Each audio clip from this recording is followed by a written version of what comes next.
The streets of New York whispered his name long before it was printed in newspapers or shouted across police precincts. Lucky Luciano, the man who would come to symbolize both the ruthless efficiency and dark allure of organized crime, was more than a gangster. He was a force that reshaped an entire underworld, a figure who could turn chaos into empire and fear into loyalty. To understand him, one must step into a city pulsing with ambition, danger, and desperation, a city where opportunity and death walked side by side on cobblestone streets slick with rain and bootleg liquor. It was the 1920s and America was in the throes of prohibition. The streets brimmed with violence but also with potential. Immigrant neighborhoods overflowed with men and women hungry for survival, for respect, for a chance to stake their claim in a society that had all but ignored them. Italian, Jewish, Irish communities lived side by side, yet within them simmered rivalries, grudges, and old-world codes transplanted from distant lands. Into this volatile mosaic stepped a young man from Brooklyn, small in stature but immense in ambition, a boy whose real name Salvatore Lucchino would soon become a legend, but whose childhood offered no hint of the power he would wield. He moved through the streets with a careful observation, learning which rules could be broken and which were sacred. Every glance, every handshake, every whispered conversation was a lesson in the art of survival.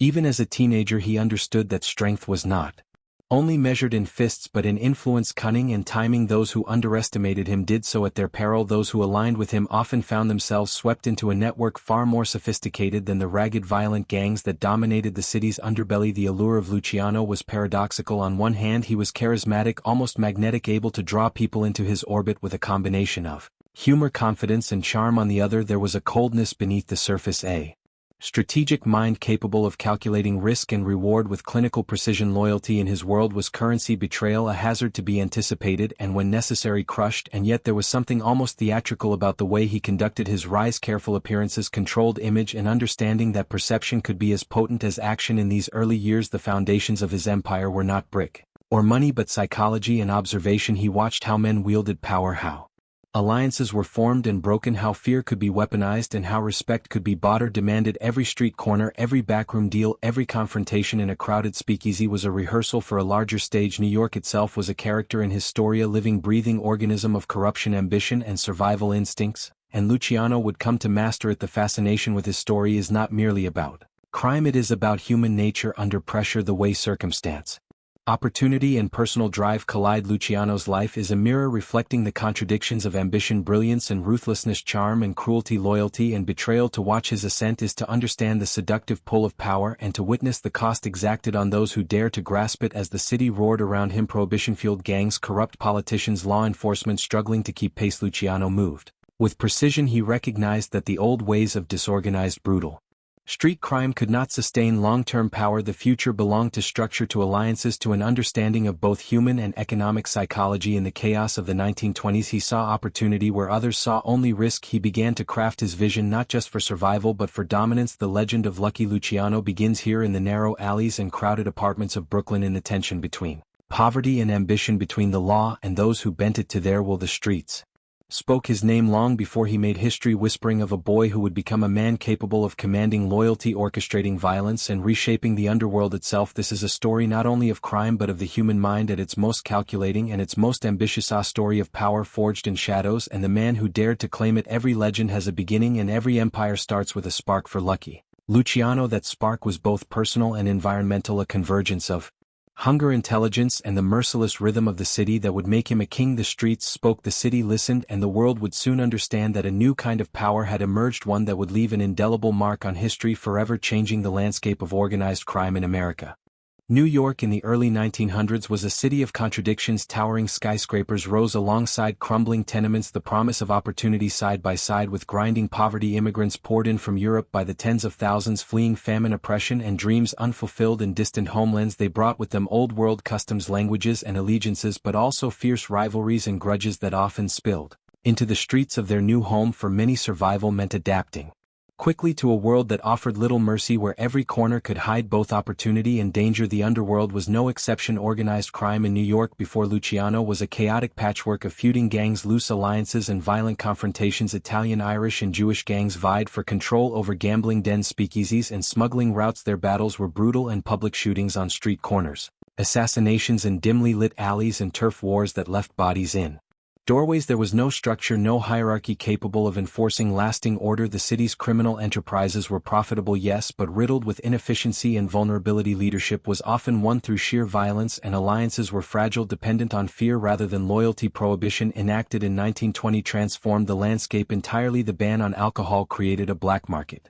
economy of unimaginable scale. Speakeasies flourished in every borough. Smuggling operations became sophisticated, and suddenly the stakes of organized crime were far greater. Money, influence, and lives were all on the line. This era demanded more than brute force, it demanded intelligence, strategy, and vision, and yet in these early years the criminal scene remained fragmented. Gangs fought each other as much as they sought profit, and the city's police force, corrupt and overextended, was ill-equipped to maintain order. It was within this volatile ecosystem that the seeds of Luciano's empire would take root. Observing the chaos, he recognized something others could not: power without structure was fleeting, violence alone could not sustain influence over time. Alliances formed purely out of fear were brittle, liable to crumble at the slightest challenge. To rise above this disorder, one needed more than muscle, one needed vision, intellect, and the ability to anticipate human behavior. Luciano began to see the underworld as a chessboard. Each gang, each rival, each corrupt official a piece to be maneuvered strategically. The city's immigrant neighborhoods, teeming with struggle, were both playground and classroom for the young Luciano.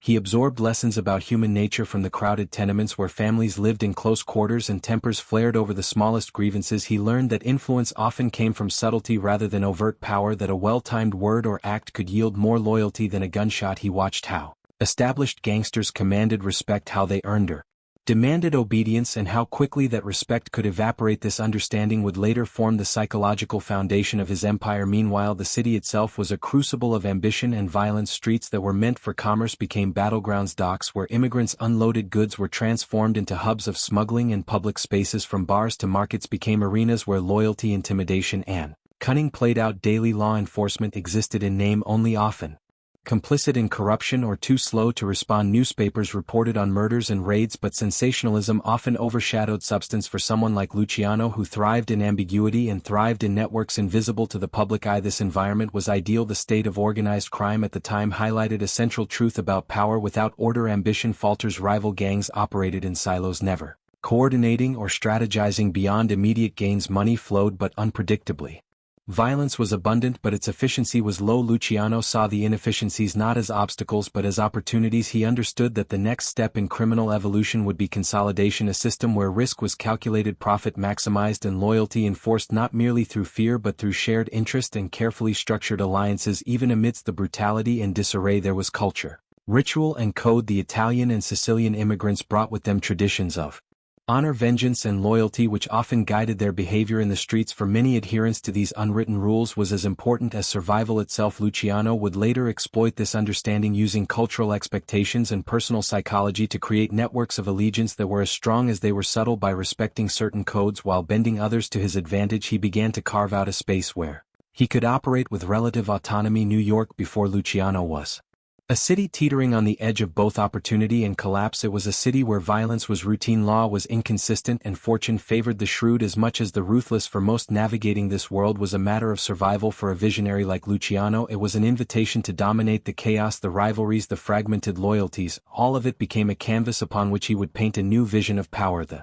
streets were a school, the alleys were lessons in strategy, and every confrontation became practice in the subtle art of control. By understanding the landscape of the city, the corruption, the fragmentation, the desperation of its people, Luciano positioned himself to exploit it. He saw not just the dangers but the possibilities, a city that could be reorganized under a singular strategic leadership, where violence was a tool, loyalty a currency, and ambition the engine of empire. In these early years before the myth fully formed, the foundation was laid in acute awareness of his environment, a mastery of human psychology, and an unflinching willingness to seize opportunity where others saw chaos. In the world before Luciano, New York's underworld was fragmented, violent, and unpredictable, but from this instability he would forge order, hierarchy, and an empire that would redefine organized crime forever. The city whispered secrets to those who listened, and Luciano was listening. The stage was set, the players were in place, and the streets themselves were beginning to speak his name. Brooklyn in the early 1900s was a world unto itself, a dense network of streets, tenements, and factories humming with the energy of immigrant families chasing the American dreamer, whatever survival and opportunity they could scrape together. Amid the clamoring voices of pushcart vendors, the clatter of horse-drawn wagons, and the distant hum of factories, a young Salvatore Lucania, later known to the world as Lucky Luciano, learned his first lessons in observation, instinct, and survival. His childhood was Not a life of privilege or comfort, it was a life forged in the narrow alleys, crowded apartments and unforgiving streets that taught a boy quickly that strength alone was rarely enough. Luciano's environment was harsh and unforgiving, yet full of lessons for those willing to notice. Neighborhoods were divided along ethnic lines, and tensions between Italian, Irish and Jewish gangs were constant even among children who were barely old enough to understand the stakes. He saw fights erupt over trivial insults, over turf, over respect. He witnessed adults rise and fall based on cunning, ruthlessness or sheer luck. These early observations left an indelible mark on him. He learned that power was as much about perception as it was about muscle, that a well-timed action or word could command loyalty, and that fear, when wielded carefully, could be a tool as effective as any weapon. School offered little refuge from the streets. Classes were overcrowded, discipline inconsistent, and opportunities for advancement limited. For Luciano, formal education was secondary to the lessons he absorbed outside. Human behavior, alliances, negotiation, and deception. By the age of 12 or 13 he had already begun gravitating toward older boys involved in petty crime, pickpocketing, small-time thefts and protection schemes. These early forays into illegality were not acts of impulsive rebellion, they were calculated experiments, opportunities to test his instincts and measure his own influence over others. At the same time, Luciano developed a remarkable sense of charisma and presence. Even as a young boy, he possessed an unusual ability to command attention without resorting to overt intimidation. People listened to him, followed him, and sometimes feared him, not because of physical dominance but because of an emerging psychological acuity. He learned to read moods, anticipate reactions, and adjust his behavior to gain advantage. It was this combination of observation and subtle influence that would later become one of his greatest assets as a criminal mastermind. Family life too left its imprint. Immigrant parents carried with them values of loyalty, respect, and survival, but they also brought their own conflicts and burdens. In cramped apartments shared with extended family, disputes could escalate quickly, teaching young Salvatore the delicate art of negotiation and the consequences of miscalculation. He learned that relationships were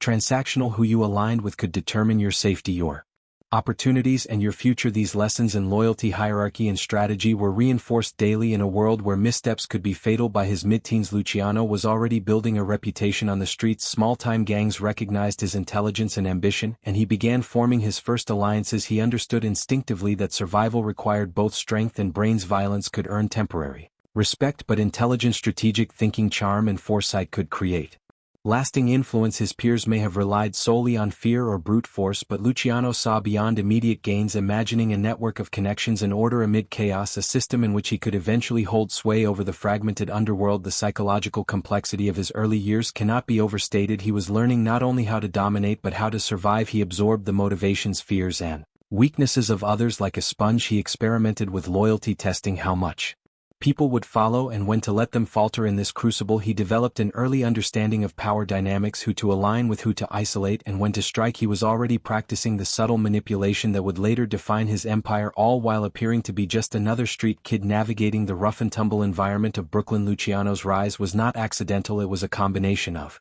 environmental pressure, personal drive, and psychological insight. He internalized the rules of survival in a city where law and order were uneven at best. He learned to measure opportunity against risk, to anticipate the consequences of action and inaction, and to project an image of calm authority even when danger lurked nearby. These skills, honed on the streets before he ever touched significant power, became the blueprint for his future strategies in the larger world of organized crime. Even at this stage, ambition burned quietly beneath the surface. He was not content with petty theft or minor gang influence. He observed older mobsters, watched their dealings, and imagined a different kind of power, one built on organization, intelligence, and strategy rather than sheer brutality. He began to conceptualize a system that could unify factions, maximize profits, and create influence far beyond the reach of ordinary street gangs. It was a vision that others could not yet see, but Luciano's mind was already calculating, scheming, and preparing. By the time he reached young adulthood, Luciano had established himself as a figure of quiet but undeniable influence. He had navigated the brutal streets of Brooklyn with skill and foresight, forming early alliances that would become the foundation of his criminal career. He understood that power was not merely inherited or seized, it was crafted, honed, and maintained through intelligent strategy and psychological mastery. The seeds of his empire were planted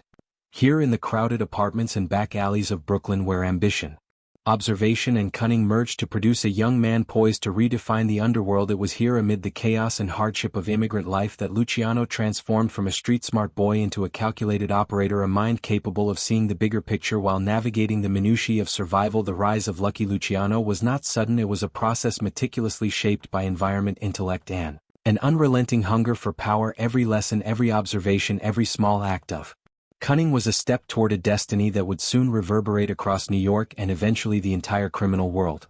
As Luciano transitioned from street-smart teenager to ambitious young man, he entered a world where opportunity and danger were inseparable. Brooklyn's alleys and docks were not merely backdrops, they were classrooms in survival, influence and strategy. Here he encountered mentors and figures who would shape not just his methods but his understanding of the mechanics of power itself. These early apprenticeships in crime were subtle, not formal instruction but immersion in the rhythms, codes and hierarchies of the underworld. Every deal observed, every slight endured, every act of cunning executed was a lesson in human behavior, loyalty and the psychology of control. It was under the guidance of older gangsters, men seasoned by violence and cunning, that Luciano began to refine his approach. He watched them negotiate with precision, intimidate without unnecessary exposure, and balance risk against reward with a careful eye. From these figures he absorbed more than tactics. He learned discipline, patience and the art of perception. In their shadows he discovered that true power was never flaunted carelessly, it was exercised invisibly through networks of influence, careful observation and strategic alliances. At the docks he observed the flow of goods and money, the subtle coordination required to move contraband and the interdependencies between gangsters, corrupt officials and legitimate business owners. He realized that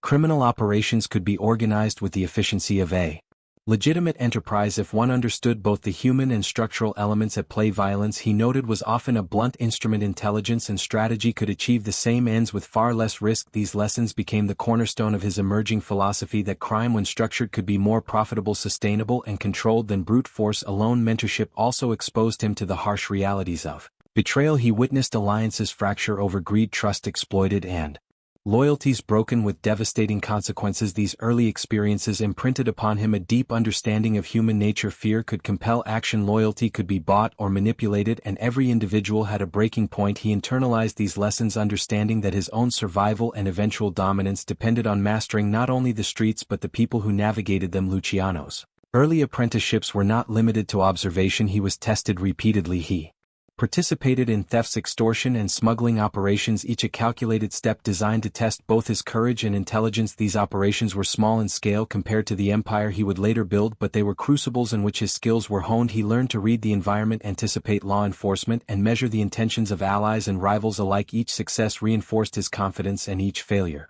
offered insight into the mechanics of power and risk. It was during this period that he began to experiment with alliances in a more deliberate way. Luciano recognized that power was not merely individual, it was relational. He reached out to other ambitious youths, forming bonds that were mutually advantageous. These relationships were strategic, designed to expand influence and control over territory and operations. He also learned when to distance himself from untrustworthy associates, understanding that proximity to weakness or instability could jeopardize his long-term goals. By carefully choosing allies, he laid the groundwork for a network that would eventually support an entire empire. The psychological dimension of his apprenticeship was equally important. Luciano understood that perception could be as powerful as action. How one was seen, respected, feared, or admired could open doors, avert threats, and consolidate influence. He cultivated an aura of calm authority even in chaotic situations and learned to project confidence that inspired both loyalty and caution. People followed him not only because of his cunning but because they sensed a clarity of vision and inevitability in his actions, as if the path he took was the only sensible one. Simultaneously, Luciano began to grasp the limitations of uncoordinated criminal activity. The gangs he observed were reactive, violent, and short-sighted, often squandering opportunity in impulsive confrontations. By contrast, he envisioned a model where different factions could coexist under a system that minimized conflict while maximizing profit. He realized that hierarchy, rules and structured communication could transform disparate groups into a cohesive network capable of sustained control over territory, resources and influence. This was the first glimmer of what would later become his revolutionary restructuring of the mafia. His apprenticeships also revealed the subtle art of negotiation. Luciano learned to read not only intentions but underlying motivations. A rival might demand a share of profits not out of greed alone but out of fear or insecurity. A partner might resist cooperation not from principle but from pride. By understanding these nuances, Luciano could craft solutions that appeared mutually beneficial while securing the greatest advantage for himself. These early lessons in diplomacy and manipulation would later become hallmarks of his leadership style. By the time Luciano emerged from these formative years, he was no longer simply a participant in street crime. He was a Strategist and negotiator and a student of power, his apprenticeship had provided him with an intimate understanding of both the mechanics of organized crime and the psychology of those who operated within it. He was prepared not only to survive but to dominate, to envision an empire that others could not yet imagine, and to execute it with a combination of intellect, patience, and ruthless pragmatism. The streets, the docks, the cramped apartments of Brooklyn had forged him. His early mentors and peers had taught him lessons that no classroom could provide: how to command respect, how to manipulate perception, how to convert chaos into opportunity. He had learned the importance of timing, alliances, and psychological insight. Above all, he had learned that the difference between a petty criminal and a kingpin was vision, the ability to see patterns where others saw randomness and to act decisively where others hesitated. It was from these early years, shaped by apprenticeship, observation, and calculated risk, that the man who would become Lucky Luciano emerged. He was now poised to move beyond small-scale operations, to challenge established leaders, and to reshape the underworld according to principles he had learned in the crucible of Brooklyn. The streets had taught him well, survival was not enough to rise, to dominate, and to leave a legacy. One had to think several steps ahead, anticipate every move, and master both the human and structural elements of power. Luciano was ready to do just that.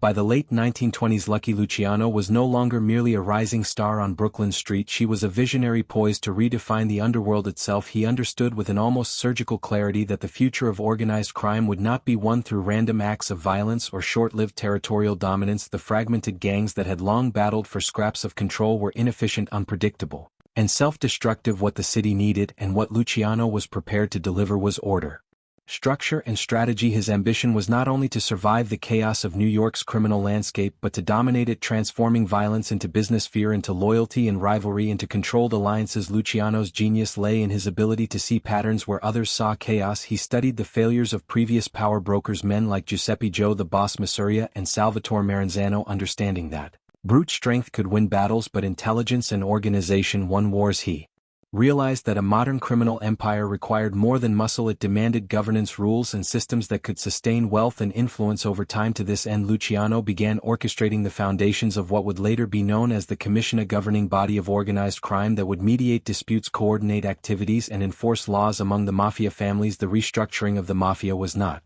merely administrative, it was revolutionary. Luciano envisioned a system in which families could coexist without constant internecine warfare, where resources could be shared strategically, and where leadership was earned not solely through intimidation but through vision and the ability to maintain order. He understood that the old ways, killings, vendettas, and chaotic turf wars, had left the underworld vulnerable to law enforcement and internal collapse. By centralizing decision-making, formalizing communication, and introducing a meritocratic approach to leadership, he created a model that was simultaneously ruthless and rational. Alliances were central to this strategy. Luciano cultivated relationships with key figures across ethnic and territorial lines. Men like Meyer Lansky and Bugsy Siegel were not only trusted allies but integral components of the organizational framework. Through these partnerships, he bridged divisions between Jewish, Italian, and other criminal groups, creating a network that could operate cohesively while maintaining autonomy. This cross-cultural cooperation was unprecedented, challenging traditional hierarchies and prejudices while reinforcing the principle that profit and power could supersede old rivalries. The Commission itself was a masterpiece of psychological insight and strategic thinking. It functioned as both a governing body and a mechanism for conflict resolution, ensuring that disputes were settled according to agreed-upon rules rather than impulsive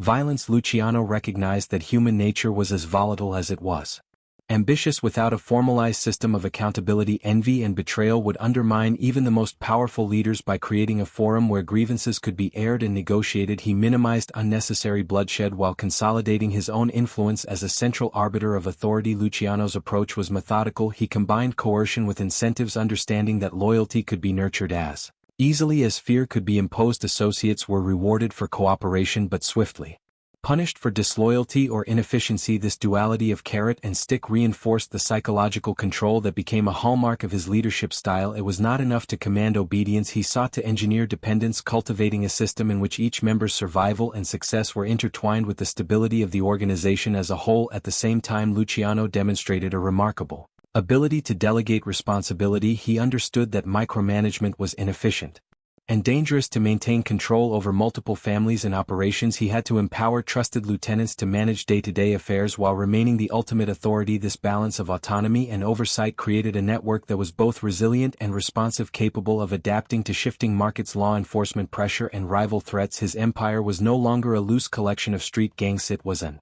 interconnected system of criminal enterprise with Luciano at its strategic apex. The business side of this reorganization was equally sophisticated. Luciano recognized that the mafia's profitability relied on more than extortion and violence. It depended on systematized control over vice, gambling, bootlegging, and labor unions. By regulating these enterprises, standardizing procedures, and enforcing codes of conduct among operators, he increased efficiency, maximized profits, and reduced the internal chaos that had previously left organizations vulnerable to collapse. Every operation was treated as a component of a larger system with checks and balances designed to protect both revenue and reputation. Psychologically, Luciano understood the importance of perception.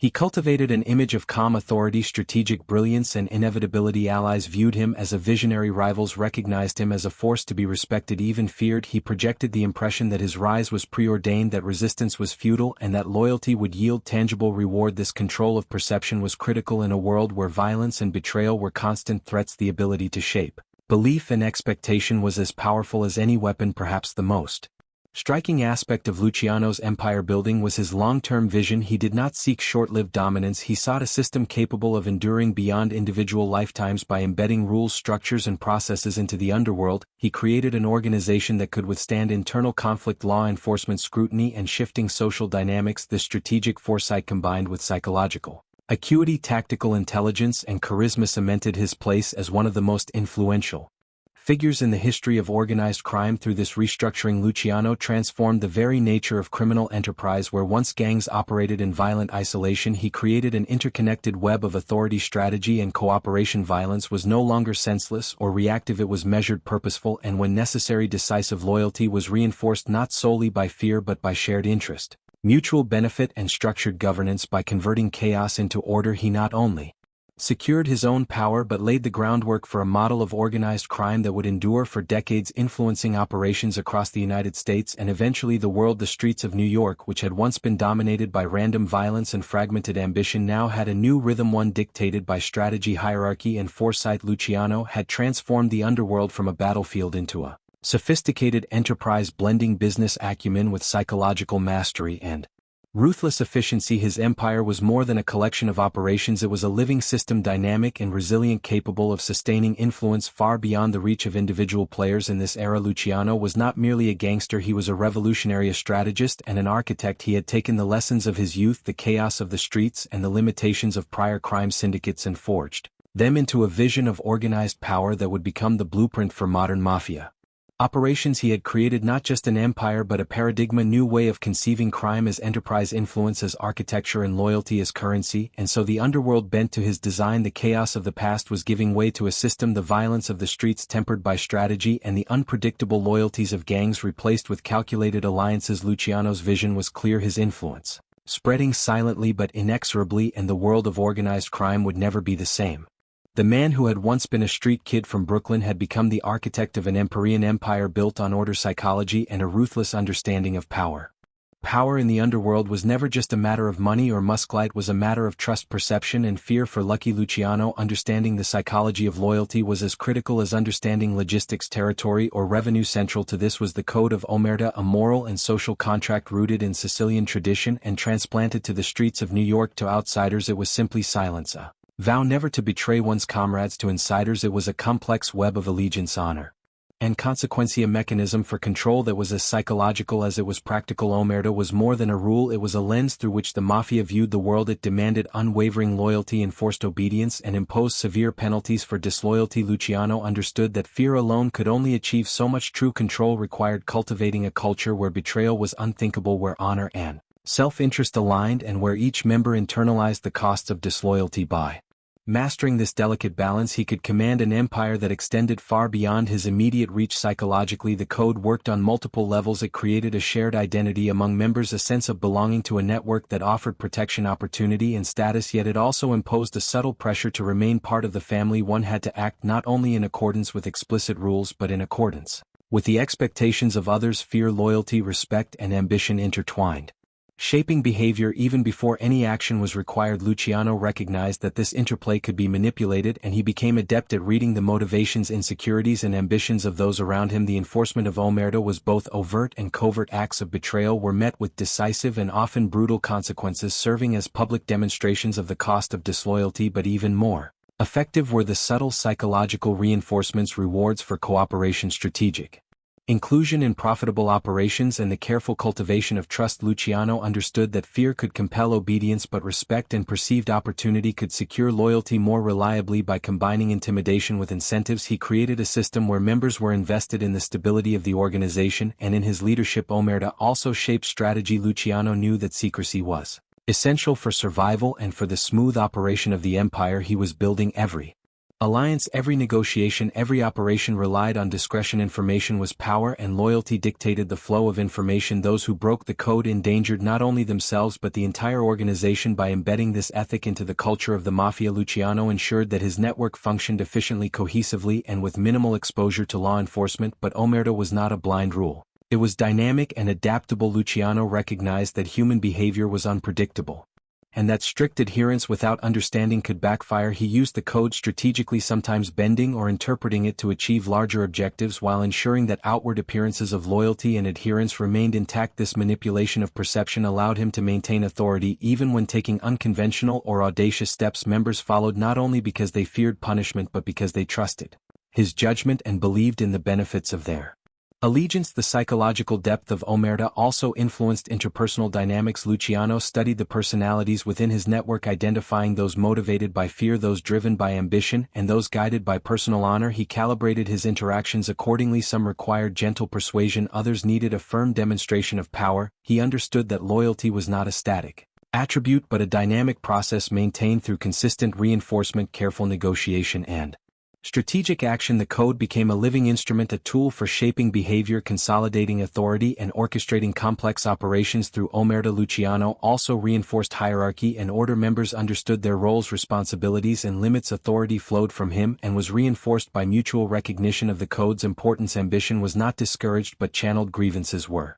resolved within the structure rather than through impulsive violence. In this way, the code created predictability in an otherwise volatile world, providing a framework for both power consolidation and risk mitigation. Yet the code carried inherent tension. Loyalty demanded sacrifice, and Omerta could require silence in the face of injustice or danger. Members were constantly balancing personal survival, ambition, and adherence to the code. Luciano understood this tension and used it strategically, fostering a sense of interdependence that bound individuals to the collective. Those who questioned or wavered were isolated or neutralized, while those who embraced the code fully became pillars of his empire. This delicate management of human psychology was as critical to his power as any financial or operational maneuver. The true genius of Luciano's application of Omerta was that it allowed him to wield influence without constant oversight. Members internalized the rules and consequences, making the network self-regulating. Fear, respect, and shared interest worked together to maintain order. This system minimized the need for direct intervention, allowing him to focus on strategy, expansion, and the orchestration of larger operations. By embedding psychological control within the cultural fabric of his organization, Luciano created stability in a world defined by chaos. Omerta also extended beyond the immediate organization. It shaped interactions with rivals, allies, and even law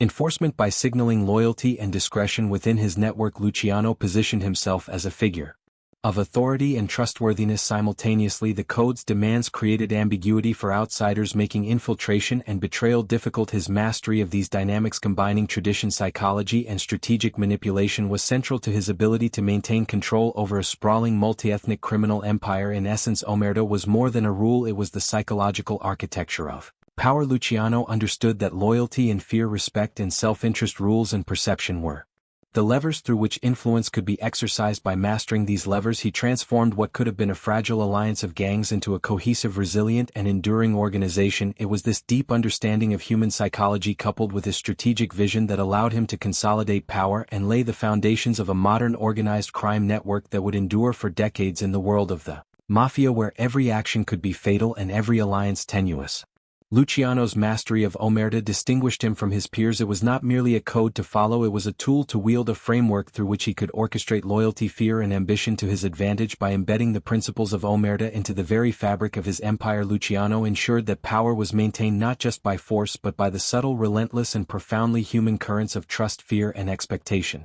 By the late 1920s and early 1930s, Lucky Luciano's empire had evolved beyond mere control of territory or street influence. He had mastered loyalty, psychology, and organization, but to sustain true power he needed wealth and not just the intermittent gains of petty crime. Luciano recognized that profit was the fuel of influence, the engine of loyalty, and the mechanism through which his vision of organized crime could endure. He approached the underworld as a business strategist, seeing in illicit trades the same principles that governed legitimate enterprise: supply, demand, efficiency, risk management, and strategic partnerships. Bootlegging during Prohibition was the obvious cornerstone. Alcohol was forbidden, but the appetite for it had never been stronger. Speakeasies proliferated, and demand created opportunities for those willing to navigate danger and manage logistics with intelligence. Luciano's operations were marked not by brute force alone but by calculated distribution, strategic alliances with suppliers and politicians, and careful coordination with other criminal factions. Unlike chaotic street gangs, he implemented systems for quality control, payment schedules, and enforcement of territory agreements. Violence was reserved as a tool, not a default, allowing operations to function with efficiency and predictability. Gambling too became a cornerstone of Luciano's empire. Illegal betting houses, lotteries, and card rooms were both lucrative and socially embedded in the urban landscape. Luciano recognized that gambling provided a steady revenue stream and an avenue for influence over politicians, law enforcement, and business owners. Operations were meticulously organized. Enforcers protected revenue, accountants tracked funds, and middle managers ensured that local operators adhered to the rules of the enterprise. Each gambler, bookmaker, and operator became a component in a larger network, a system designed to generate profit while minimizing the chaos that had plagued earlier gangs. Labor unions presented another sophisticated opportunity. Many unions were underfunded, underregulated, and highly susceptible to influence. Luciano leveraged these structures, infiltrating leadership positions, controlling strikes, and manipulating contracts to extract revenue. He understood that controlling unions was not merely a financial strategy, it was a method of consolidating power, exerting influence over legitimate business, and shaping the economic landscape to his advantage. This blend of legality and criminality was emblematic of his genius. Crime was no longer an end in itself, but a tool to extend both wealth and authority. One of Luciano's defining strategies was the creation of a profit-sharing model among his closest associates. Money, influence, and protection were carefully distributed to maintain loyalty while reinforcing hierarchy. By sharing revenue strategically, he incentivized performance and obedience, ensuring that each member had a vested interest in the stability and expansion of the enterprise. Disloyalty or incompetence was met with swift consequence, but those who succeeded were rewarded handsomely, reinforcing the psychological contract that kept his empire cohesive and obedient. Luciano's operational acumen extended beyond finance to logistics and intelligence. He implemented surveillance of rivals and competitors, ensuring that potential threats could be neutralized before escalating into full-blown conflict. Information flowed through trusted intermediaries, creating a system of checks and balances that maximized control while minimizing risk. Every operation, from bootlegging shipments to gambling houses, was planned with contingencies, accounting for law enforcement pressure, rival interference, and internal compliance. His ability to anticipate variables and adapt in real time was a hallmark of his strategic genius. Psychologically, Luciano's approach fostered both dependence and ambition. Associates relied on him for access to resources, protection, and opportunity, but they also aspired to advance within the hierarchy, creating a network bound by mutual interest. He understood the human need for recognition, reward, and status, and structured his organization to exploit these motivators. Loyalty was not simply enforced, it was cultivated, nurtured, and made desirable, ensuring that members internalized the value of obedience and the cost of betrayal. The scale and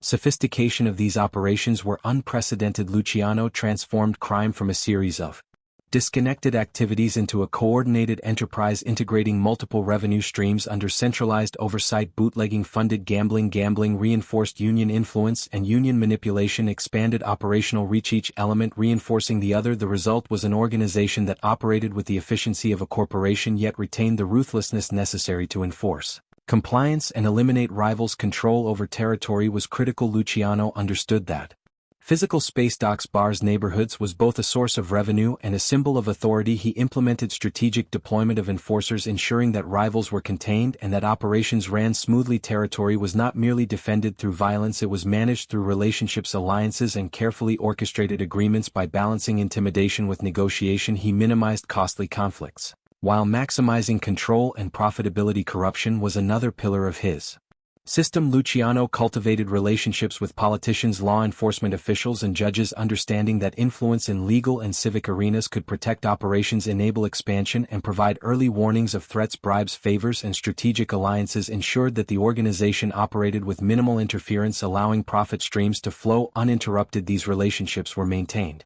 through both incentives and the implicit threat of exposure or reprisal, creating a delicate but highly effective balance of power. Luciano's mastery of operations extended to public perception. Unlike earlier mobsters whose notoriety invited constant scrutiny, he carefully managed his image.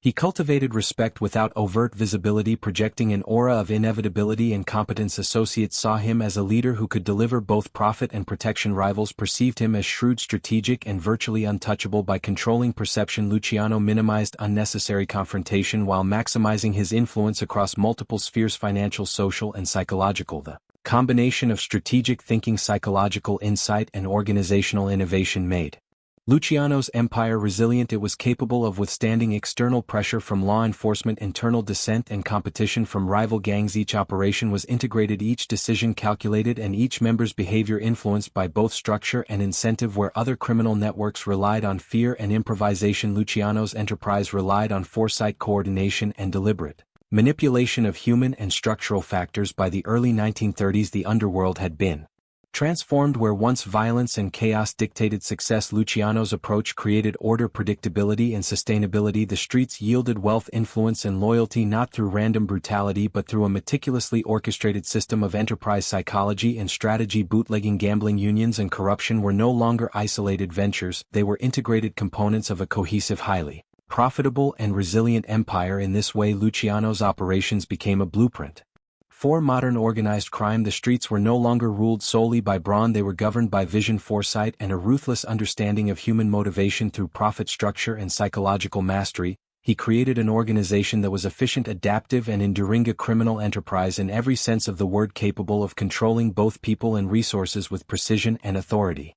Power in the underworld was never solitary for Lucky Luciano. Dominance was not a product of wealth alone nor of personal ruthlessness, it was the art of alliances, the careful cultivation of loyalty and the anticipation of betrayal. By the early 1930s, the mafia landscape of New York was a labyrinth of families, each with its own ambitions, grudges and codes. Navigating this network required precision, intuition and an understanding of human behavior that went far beyond brute force. Luciano's genius was his ability to see not just the immediate moves of rivals and allies but the cascading consequences of each decision. Every handshake, every whispered conversation, every seemingly casual encounter could shift the balance of power in his favor or destroy it. Allies were critical. Meyer Lansky, his lifelong confidant and financial strategist, was more than a friend, he was a partner in a vision of organized crime that transcended ethnic and territorial boundaries. Lansky's intellect, his understanding of money and his unflinching loyalty provided the foundation for operations that could be scaled, diversified and insulated from unnecessary exposure. Bugsy Siegel, charismatic and audacious, offered the daring and muscle needed to enforce strategic decisions and inspire both fear and admiration. Luciano understood that alliances were not merely pragmatic, they were psychological instruments reinforcing confidence within his circle while projecting strength outward. Rivalries, however, were constant and volatile. Men like Salvatore Maranzano and Joe Masuria represented the old guard, their leadership rooted in fear, tradition and violent assertion of dominance. To Luciano, they were obstacles, but not merely to be eliminated, they were pieces on the board to be manipulated, isolated and ultimately neutralized. He recognized that overt aggression could invite retaliation, but strategic patience, careful alliance building and psychological manipulation could achieve far more enduring results. Each rival was studied their weaknesses, identified their allies, co-opted or neutralized and their networks infiltrated, all while maintaining the appearance of loyalty, deference or neutrality. The interplay between allies and rivals created a psychological chessboard. Luciano understood that fear alone could inspire obedience but not loyalty. Respect alone could be fragile without enforcement. He leveraged both, creating a delicate balance where allies felt empowered yet dependent and rivals felt constrained yet incapable of mounting effective resistance. By controlling perception as much as action, he could dictate the tempo of negotiations, conflicts and alliances, shaping outcomes before confrontations ever escalated to violence. Betrayal was both inevitable and instructive. Luciano observed it, analyzed it and turned it into a tool. He learned that people betrayed not only out of greed but out of insecurity, resentment or miscalculation. By anticipating these impulses, he could preempt threats, neutralize potential defectors and exploit rival tensions. Betrayal became a currency in his strategic calculations, a measure of human weakness he could manipulate to strengthen his own position.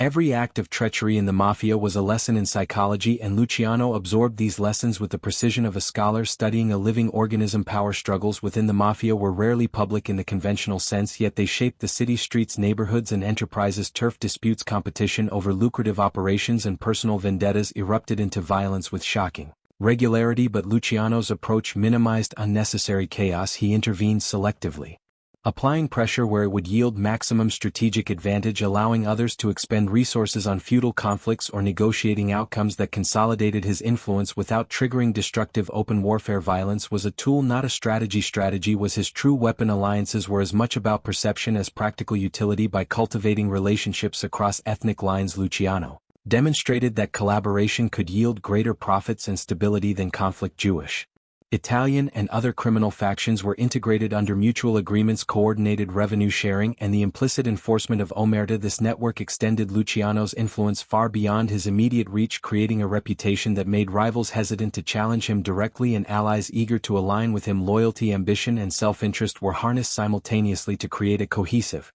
disciplined force. Rivalries, however, never disappeared. Maranzano and Masuria were formidable opponents entrenched in traditions that resisted innovation. Luciano understood that eliminating them would require both psychological manipulation and precise orchestration. He cultivated relationships with dissatisfied subordinates, identified vulnerabilities in their alliances, and applied pressure, indirectly turning enemies against each other while remaining ostensibly neutral. This approach minimized risk to himself, created internal fractures among rivals, and ensured that when the moment of confrontation came, it would be decisive and strategically advantageous. The psychological dimension of these interactions was profound. Luciano leveraged reputation, perceived inevitability, and calculated generosity to shape behavior. Allies were encouraged to feel indispensable yet reminded of consequences. Rivals were intimidated yet given plausible paths to cooperation or compromise. Trust, fear, respect, and envy were not accidental byproducts. They were engineered components of a system designed to centralize power while minimizing instability. Luciano's awareness of human motivation, coupled with his strategic foresight, allowed him to orchestrate a complex network of relationships that functioned as an extension of his will. Every move within this web of alliances and rivalries reinforced his long-term vision. By managing the delicate balance between cooperation and competition, he reduced unnecessary conflict, maximized profitability, and consolidated control over multiple criminal operations. He demonstrated a rare ability to integrate both macro and micro perspectives, understanding the overarching structure of power while managing the individual behaviors, ambitions, and fears that shaped it. In doing so, he transformed the mafia from a collection of volatile gangs into a sophisticated, hierarchical, and strategically aligned network. The culmination of this process was the orchestrated elimination of Masuria and Maranzano, events that would become legendary in the annals of organized crime. These assassinations were not acts of reckless violence. They were carefully planned, psychologically calibrated, and executed at precisely the right moment. By eliminating the old guard, Luciano did not merely remove rivals, she restructured the power hierarchy, reinforced loyalty among allies, and demonstrated the consequences of opposition with both subtlety and finality. In effect, he had turned the most violent and uncertain aspects of human behavior into predictable, controllable outcomes. Through this intricate dance of alliances, rivalries, and betrayals, Luciano consolidated his position as the preeminent power in New York's underworld. He proved that dominance was not merely the product of brute strength or fear, it was the product of psychological insight, strategic foresight, and the ability to manipulate complex networks of human behavior. His empire became a living organism, responsive to threats, adaptive to opportunity, and resilient against both internal dissent and external pressure. By mastering this interplay, Luciano set the stage for an era of unprecedented efficiency and coordination in organized crime. The underworld, once chaotic and reactive, now operated according to his vision. Structured, strategic, and psychologically attuned alliances were maintained, rivals neutralized, and loyalty cultivated through both fear and opportunity. Through every handshake, every deal, and every betrayal, he expanded his influence, refined his system, and demonstrated the enduring power of intelligence applied to human behavior. Even as Luciano's empire grew in sophistication, wealth, and influence, the underworld remained a volatile and dangerous arena. Power was never static. Rivals, law enforcement, and internal dissent constantly tested the limits of authority. The period following the elimination of Joe Masuria and Salvatore Maranzano was deceptively calm. Luciano had consolidated his control, but stability in the underworld was fragile. New factions emerged, jealous subordinates tested boundaries, and ambitious outsiders plotted to exploit any perceived weakness in this environment. Survival demanded constant vigilance, strategic foresight, and psychological acuity. The hidden war was both external and internal. On one side, rival gangs and ambitious upstarts sought to carve out territory or challenge alliances. Luciano recognized that these threats were not merely physical, they were also psychological. Confidence, fear, and perception shaped the battlefield as much as firearms and muscle. He used every tool at his disposal to maintain dominance, orchestrating interventions, negotiating alliances, and strategically applying force only where it would yield maximum effect. By controlling the narrative and manipulating expectations, he often neutralized threats before they fully materialized. Internally, loyalty was never guaranteed. Even the most trusted lieutenants could falter under pressure or ambition. Luciano understood that power was relational and that every subordinate operated within their own network of incentives and fears. To manage this, he cultivated a system of psychological control, rewards for loyalty, inclusion in profitable ventures, and the subtle reinforcement of his indispensability. Disloyalty, incompetence, or hesitation was met with swift and often brutal consequences, a calculated signal to others that the cost of betrayal outweighed any potential gain. In this way, fear and respect were intertwined, creating a self-regulating network of allegiance that extended through every tier of his empire. Government pressure added another layer of complexity. The 1930s saw heightened scrutiny of organized crime, especially as prohibition created lucrative opportunities that drew public attention. Law enforcement agencies, from local police to federal authorities, were aware of the scale and sophistication of Luciano's operations, but proving culpability was difficult. Corruption and complicity within city officials often hindered investigations, yet the threat of exposure was ever present. Luciano understood that survival depended not only on managing rivals but also on navigating this dual reality, a world of illicit profit constantly shadowed by the potential for legal catastrophe. Intelligence gathering became a cornerstone of survival. Luciano implemented networks to monitor rival movements, gauge law enforcement activity, and assess internal compliance. Informants, trusted allies, and even carefully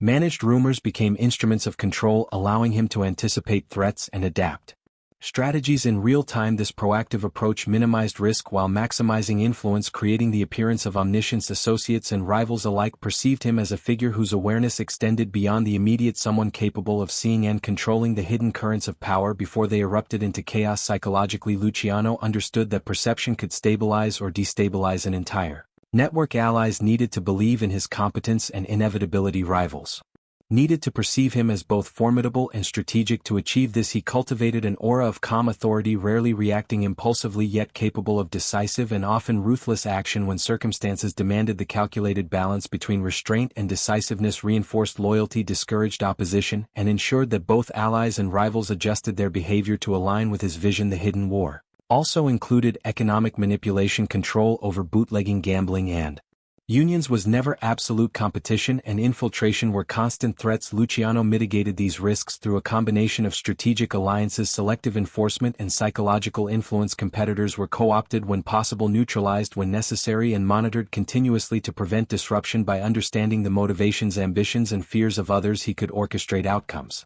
with precision, often turning potential conflicts into opportunities to expand influence or profit. Violence, though ever present, was rarely arbitrary. Unlike the chaotic gang wars of earlier decades, Luciano employed force as a tool of strategy, not as a reflexive response. Murders, intimidation, and public displays of power were carefully calculated to send messages, enforce compliance, and consolidate authority. Each act of aggression was embedded within a broader framework of psychological and organizational control, ensuring that consequences were predictable, strategic, and beneficial to the long-term stability of the empire. Alliances were equally dynamic. Luciano maintained networks of cooperation with other criminal factions, carefully managing rivalries and shared interests to minimize conflict. He understood that power was relational. The success of his empire depended on the careful calibration of trust, fear, and opportunity among allies and competitors alike. By maintaining these relationships, he created a network that was both resilient and adaptive, capable of responding to shifts in the criminal landscape without fracturing. Amidst this complex interplay, Luciano's personal survival tactics were subtle but deliberate. He rarely exposed himself directly to risk, preferring to orchestrate events from behind the scenes. Decisions were delegated to trusted lieutenants, operations compartmentalized, and contingencies meticulously planned. He cultivated layers of insulation, ensuring that threats, whether from law enforcement or rival gangs, rarely reached him directly. This approach not only protected his life but reinforced his image as a figure of inevitability, a man whose power extended beyond the immediate and whose influence was pervasive yet often invisible. The hidden war also demanded Constant adaptation, economic conditions, social shifts and political pressure could destabilize even the most sophisticated operations. Luciano demonstrated an extraordinary ability to anticipate change, adjust tactics and reallocate resources. He treated the underworld as a dynamic system responsive to both internal and external stimuli and approached crises not as emergencies but as opportunities to assert control, strengthen alliances and outmaneuver rivals. In this period, Luciano's reputation grew.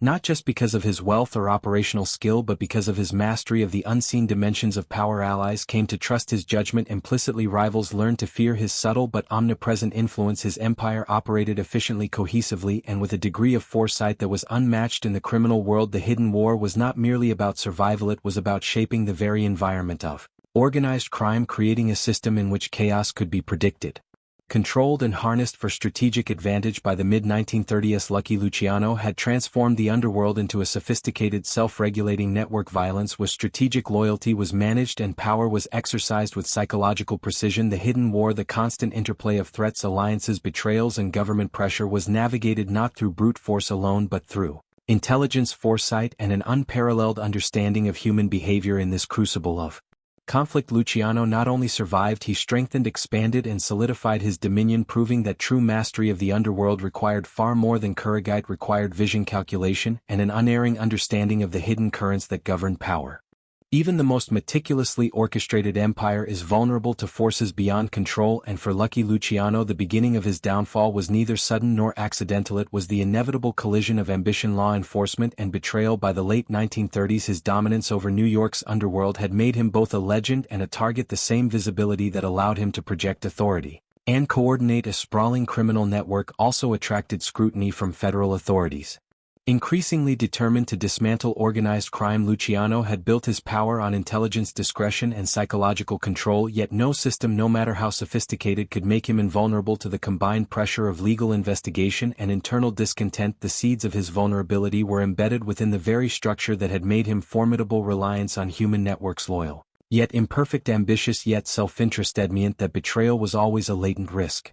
Associates who once revered his vision could be swayed by greed, fear or coercion. Luciano had long managed this with a combination of rewards and consequences, but law enforcement pressure introduced new variables. Informants, wiretaps and investigations created fissures in trust, and even minor missteps could be exploited by rivals or authorities alike. In this environment, the psychological equilibrium he had carefully maintained began to falter. His first arrest in this period was emblematic of the shifting tide. Luciano was charged with compulsory prostitution, a carefully targeted case designed not to make him untouchable in the public eye but to exploit vulnerabilities within his organization. The charge itself was a legal framework. The true threat was the potential for associates to defect, testify or negotiate leniency in exchange for protection. Luciano's empire had always been resilient because his subordinates' interests were intertwined with his own, but as investigations intensified, that cohesion was tested. Loyalty, once absolute, became negotiable under the pressure of legal exposure. Betrayal emerged as a critical force. Even the most trusted lieutenants faced moral and existential dilemmas: cooperate with authorities and preserve life, or maintain allegiance and risk ruin. The psychological calculus was brutal. Luciano, who had once manipulated fear and respect to maintain control, now confronted a new dimension of power: the coercive influence of the law. For the first time, his understanding of human behavior was tested against a system that did not respond to traditional levers of loyalty or intimidation. Allies were forced into choices that could unravel the very foundation of his empire, and some chose survival over fidelity. The unfolding of his downfall was as much strategic as it was personal. Law enforcement understood that dismantling Luciano's network required not only arrests but psychological pressure, creating uncertainty, sowing mistrust and forcing fissures within a meticulously constructed hierarchy. The arrest was just the opening move in a larger war, one that would expose vulnerabilities that Luciano had long managed to suppress. For a man whose life had been devoted to anticipating every variable, the emergence of unanticipated coercive forces was both a tactical challenge and a psychological shock. Public perception amplified the stakes. Media coverage transformed Luciano from a shadowy figure into a symbol of organized crime itself. Headlines framed him as the mastermind of New York's underworld, a figure whose reach extended into every facet of city life. This visibility was a double-edged sword. It reinforced fear and respect, but it also drew additional scrutiny from officials, journalists and rival factions eager to exploit the situation. The empire that had once operated largely in the shadows was now subject to the glare of public opinion and legal accountability. The trial itself became a theater of power, loyalty and psychological Maneuvering Luciano's courtroom was not merely a venue for legal argument, it was a stage where the loyalties of his associates, the strategies of prosecutors, and the perceptions of the public converged. Each witness, each piece of evidence, and each legal maneuver carried consequences not only for the outcome of the trial but for the ongoing stability of his empire. The courtroom amplified the psychological dimensions of his control, challenging him to maintain composure, influence perception, and negotiate the inevitable tension between authority and vulnerability. Luciano's own responses were calculated. Even in crisis, he understood the optics of power, the importance of strategic denial, and the need to project control even when facing exposure. Yet the pressure was relentless. Internal fractures, legal threats, and the omnipresent risk of betrayal created a crucible in which even his formidable psychological mastery was tested. The empire he had built on foresight and control now demanded adaptation under conditions he had never fully encountered. The unpredictability of legal coercion combined with human self-interest operating under duress. Amid this turbulence, his relationships were tested as never before. Trusted allies were forced to make decisions under duress, weighing loyalty against survival. Some remained steadfast their allegiance, proving the strength of psychological bonds he had cultivated over decades. Others faltered their choices, reflecting the complex interplay of fear, ambition, and self-preservation that had always been latent within his network. These acts of fidelity and betrayal reshaped the internal landscape of his empire, creating both immediate and long-term consequences for power dynamics. Yet even as the empire faced unprecedented strain, Luciano's understanding of human behavior allowed him to navigate the crisis with remarkable adaptability. He leveraged remaining loyalty, manipulated perception, and strategically deployed influence to minimize immediate losses while preserving long-term control where possible. Every decision was calculated, every interaction an opportunity to assert authority, and every move a measure of both psychological insight and strategic foresight. In the face of the beginning of his downfall, Luciano remained both a participant in and an orchestrator of events, demonstrating a resilience that would define his legacy. The beginning of his fall was, therefore, not only a legal and operational challenge but a profound psychological test. It exposed the limits of even the most sophisticated systems of control, revealing the vulnerability inherent in relying on human loyalty in a world of competing pressures. For the first time, Luciano confronted forces beyond his immediate manipulation, forces that combined law, morality, and individual self-interest in a way that could not be neutralized simply through fear, reward, or perception. It was a crucible that would ultimately shape both the remainder of his life and the evolution of the criminal networks he had created. Even behind bars, Luciano's presence was felt throughout the criminal underworld. His arrest and incarceration did not signify the end of his influence, rather they marked a shift in the way power could be exercised. For a man whose entire life had been devoted to manipulating human behavior, orchestrating complex operations, and predicting the moves of rivals, prison became a new stage, one on which he would continue to exert authority through intellect, strategy, and psychological acuity. While the physical boundaries of incarceration were rigid, the networks he had meticulously constructed outside the walls allowed him to remain an unseen but decisive force. Luciano's prison strategy relied on layered influence. He understood that direct command was impractical in such an environment, but that indirect control, psychological persuasion, and delegated authority could achieve the same outcomes. Trusted lieutenants outside the prison walls became extensions of his will, executing plans with precision while reporting back information that allowed him to adjust strategy. This delegation reinforced the structure he had built, ensuring continuity. Even when he could not physically intervene, he turned confinement into a strategic advantage rather than limiting his power. It emphasized the reliance of his network on his judgment and authority. Communication was central to maintaining control. Letters, intermediaries, and carefully cultivated visitors allowed him to transmit instructions, gather intelligence, and influence the behavior of associates. Each interaction was calculated to reinforce his indispensability, project calm authority, and preserve the psychological bonds of loyalty he had spent years nurturing. Luciano understood that perception mattered as much in prison as it did on the streets. Allies needed to believe that his vision was intact, that his authority remained unbroken, and that their own prosperity was contingent upon continued alignment with his directives. Within the prison system itself, Luciano exercised influence over both fellow inmates and guards. He studied the environment with the same precision he had applied to the streets of New York, understanding motivations, identifying opportunities, and strategically aligning himself with individuals who could facilitate his objectives. Even in confinement, he applied lessons of human psychology, recognizing that control was rarely about force alone. It was about perception, persuasion, and the creation of mutual interest. By embedding himself within the social dynamics of the prison, he could extend his authority in ways that were invisible to those who underestimated him. The orchestration of criminal operations from prison was not limited to tactical decisions, it extended to strategic expansion and protection of the empire. Luciano ensured that revenue streams continued uninterrupted, that allies outside were incentivized appropriately, and that rival factions remained constrained. His foresight anticipated potential fractures caused by his absence, and preemptive measures were implemented to prevent destabilization. Each decision reflected a sophisticated understanding of both organizational dynamics and human motivation. Loyalty, fear, and self-interest were continuously managed to maintain cohesion in an environment where uncertainty and ambition threatened stability. Psychologically, his presence in prison reinforced both his mystique and his authority. Associates understood that physical confinement did not diminish intellectual power. On the contrary, Luciano's ability to direct operations while constrained demonstrated the depth of his strategic mastery. Rival factions were deterred not merely by the threat of violence, but by the perception that his influence transcended physical boundaries. In a world where reputation could shape outcomes as powerfully as direct action, Luciano maintained his edge by ensuring that the mythos of his inevitability remained intact. Manipulation of external forces became another critical component of his strategy. Luciano maintained relationships with politicians, law enforcement officials, and others in positions of influence, carefully leveraging these connections to secure favorable conditions, facilitate communications, and protect his network. Corruption, persuasion, and strategic compromise became tools of governance, extending the reach of his influence beyond the prison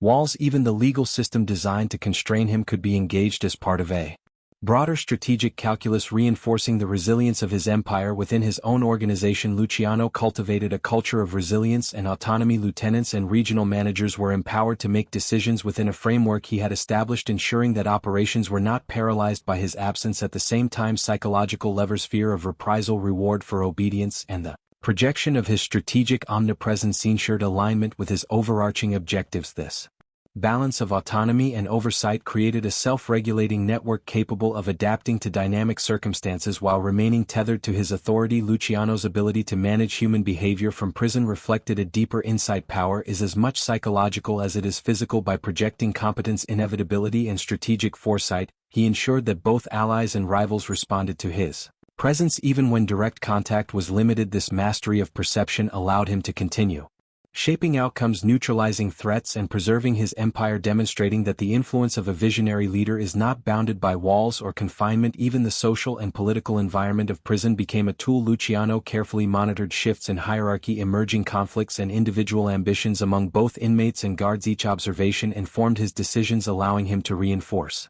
alliances, exploit vulnerabilities, and anticipate challenges before they threatened the integrity of his operations. In essence, he converted the constraints of incarceration into an extended laboratory of human behavior, one in which he could continue to exercise both authority and foresight. In this way, Luciano's period behind bars became not a pause in his life's work, but a continuation of it under altered conditions. The empire he had built continued to operate with efficiency, cohesion, and strategic precision, demonstrating that leadership is as much about psychology, influence, and foresight as it is about direct action. The network he had meticulously cultivated responded to his guidance, preserved his authority, and reinforced the mythos of a man whose power was both invisible and absolute. Through this lens, Luciano's prison years reveal a profound truth about his mastery of the underworld. Even when physically constrained, he remained the architect of a sprawling empire, manipulating human behavior, coordinating operations, and managing perception to maintain dominance. His ability to exert influence from within the prison walls underscored the depth of his understanding of human nature, the sophistication of his organizational design, and the enduring resilience of the system he had created. In essence, incarceration did not weaken Luciano, it amplified his genius, revealing that true power resides not only in force or territory but in the mastery of influence, psychology, and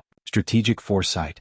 Luciano's freedom was restored in an unexpected form, but it came with a price. Exile, deportation to Italy in 1946 marked a profound turning point both in the trajectory of his life and in the evolution of his empire. For the man who had meticulously orchestrated power, controlled loyalty, and manipulated human behavior across New York, the loss of physical presence in the city he had dominated was both a practical and symbolic challenge. Yet even in exile, Luciano's mind remained sharp, his ambition undiminished, and his understanding of human nature as keen as ever. What changed was the arena in which he could exercise influence, and the psychological framework he would use to navigate it. Italy offered a landscape vastly different from the streets of Brooklyn and Manhattan. Post-war turmoil, political upheaval, and the shadow of fascism created both obstacles and opportunities. Luciano arrived as a stranger in a country that was familiar by heritage but foreign in political and social structure.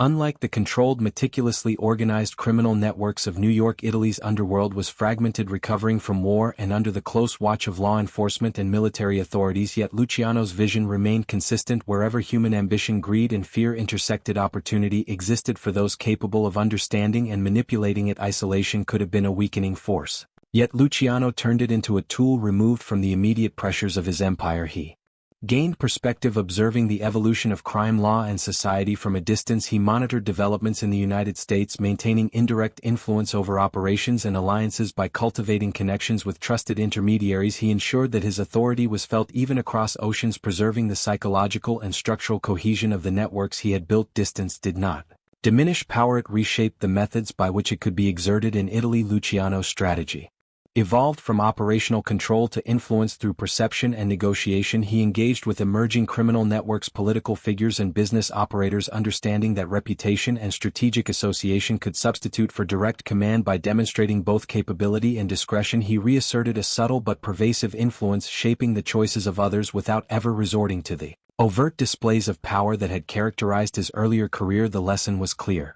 Authority need not be physical to be effective. Perception and psychological leverage could sustain influence even in exile. The years in Italy also provided space for reflection, a rare opportunity for a man who had spent decades orchestrating violence, loyalty and strategy. Luciano's exile offered time to consider the arc of his life, the mechanisms of power and the enduring consequences of his actions. He had built an empire from chaos, reshaped the underworld into a sophisticated network, and mastered the psychological levers of loyalty and fear. Yet he was also confronted with mortality, isolation, and the limits of control. This period revealed a more philosophical side of Luciano, a man capable of understanding the transient nature of authority, the inevitability of change, and the paradoxical interplay of freedom and confinement. Despite the distance, Luciano's influence over American organized crime did not disappear. He remained a symbolic figure, an archetype of both cunning and ruthlessness. New generations of operatives studied his methods, emulated his strategies, and operated within frameworks he had designed. Even in exile, his psychological imprint persisted, guiding decisions, shaping allegiances, and reinforcing the principles of loyalty, strategic foresight, and the calculated use of violence. Luciano had created not just a network but a paradigm, an enduring model of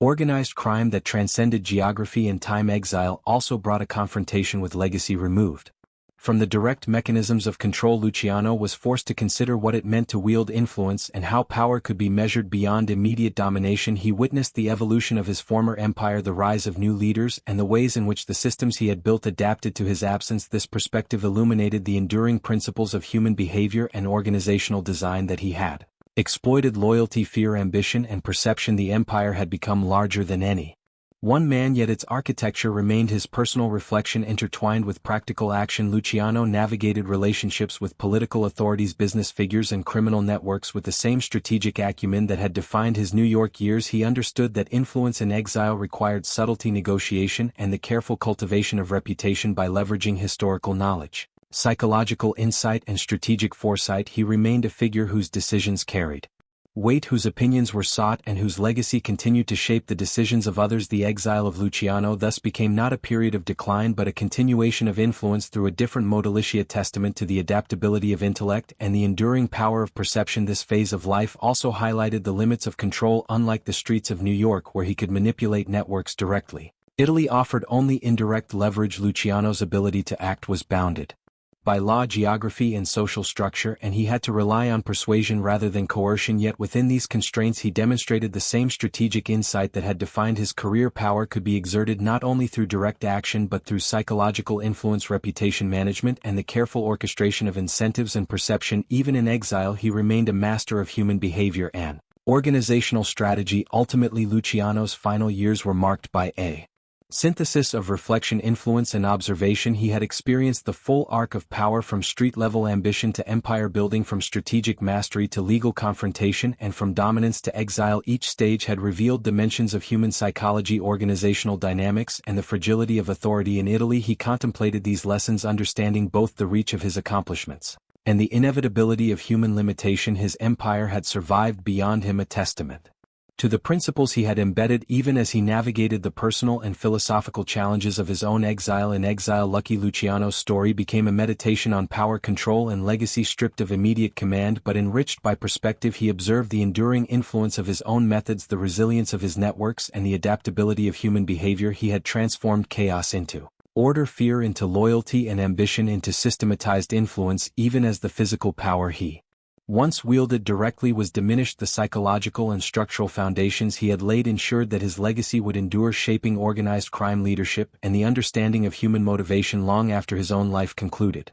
Lucky Luciano's legacy extends far beyond the streets of New York, reaching into the global architecture of organized crime. He transformed chaotic gangs into a structured, strategic and resilient enterprise, blending hierarchy, delegation and psychological insight. Loyalty, fear and ambition became tools carefully balanced to maintain cohesion, while strategic alliances created networks that transcended ethnic and territorial boundaries. His influence persists in the principles of modern organized crime: diversified operations, coordinated leadership and the subtle orchestration of human behavior. The myth of Luciano, boss of bosses, criminal mastermind, untouchable figure, often eclipses the man himself, yet the legend reflects a profound truth. He combined audacity with intellect, violence with strategic foresight and intimidation with psychological mastery. The structures he built allowed his empire to endure even in his absence through imprisonment and exile, proving that true power is relational, adaptable and rooted in perception as much as action. Luciano's methods were studied, emulated and adapted across generations. His legacy is both operational and philosophical, a blueprint for controlling human networks, sustaining loyalty and managing complex systems under pressure. At the same time, it serves as a cautionary tale demonstrating the fragility of authority, the inevitability of betrayal and the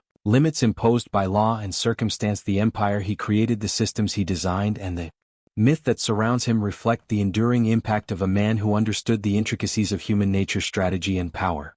Lucky Luciano's story is a journey through ambition, strategy and human complexity. From the streets of Brooklyn to the heights of underworld power, his life reveals the tension between control and vulnerability, loyalty and betrayal, perception and reality. He mastered the art of influence, showing that true power relies not only on force but on structure, foresight and the ability to manipulate human behavior. His rise and fall offer lessons in leadership and human psychology. Fear could enforce obedience, respect could inspire devotion, yet neither could guarantee loyalty without strategic systems in place. Even in prison or exile, Luciano's authority endured, mediated through perception, intermediaries and networks built to survive beyond his direct control. His genius lay in understanding both human motivation and organizational dynamics, creating a model of power that remains relevant in the study of crime and leadership. Yet his story is also a cautionary tale: ambition invites opposition. Empires, however sophisticated, are never invulnerable, and influence can be challenged by forces beyond one's control. The myth of Luciano, the untouchable criminal mastermind, converges with the reality of the man, brilliant, calculating, yet humanly vulnerable. This tension between legend and fact is what makes his story compelling and instructive. Ultimately, Luciano's life is a meditation on power and legacy. He turned chaos into order, fear into loyalty and ambition into a system that endured beyond him. The streets, the empire and the myth he left behind are a testament to the enduring complexity of influence, strategy and human behavior, ensuring that the story of Lucky Luciano continues to captivate, teach and resonate decades after his rise and fall.